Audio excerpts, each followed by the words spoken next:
Skin cancer survivors, ABC Newsman Sam Donnelson and Miss Maryland Brittany Leitz also were on hand to share their personal stories. Sean also was at the session to file this report. Thanks. Dr. Ellis has actually joined us as well. And Doctor, could you give us an overview of what happened in the session?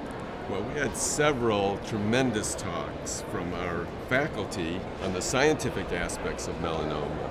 But I have to tell you that the audience was most interested in hearing from Brittany Leitz, Miss Maryland, and from Sam Donnelson of ABC News. Well, let's start with you, Sam, because you know this from a personal view, and you've really probably entered into the political realm of this as well. Can you give us an idea of what you spoke about and what you'd like to share?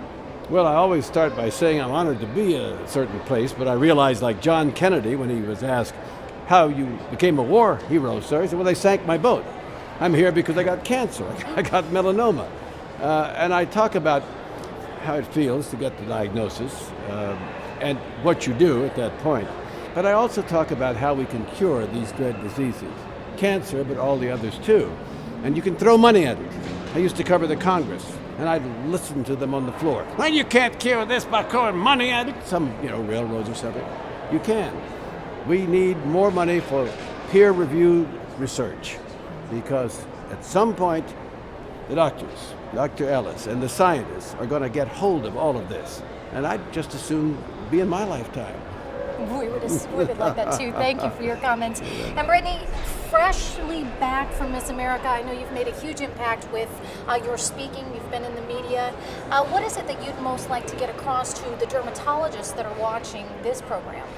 Continue to educate the teens that walk into your office, because no matter how much you think you don't get to them, you actually do. It took a long time for my parents and my dermatologist to get that idea into my head that tanning is not safe. And so just for these dermatologists to understand, to keep drilling to their patients that it's not safe to get a tan, and that being pale is okay in a society where tanning is normal. And just keep driving home that point about not tanning is the most important key, and simply telling them about sunscreen. A lot of people don't realize that with melanoma and things like skin cancer, it's as simple as sunscreen.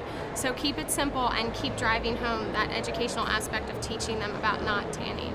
Thank you for all of your efforts. The title of this forum was Burden of Skin Disease, and we did cover a lot of the difficulties that our patients have, and we are trying to help them. Thank you so much, Doctor. I'm Sean Diddy with the AAD News Network.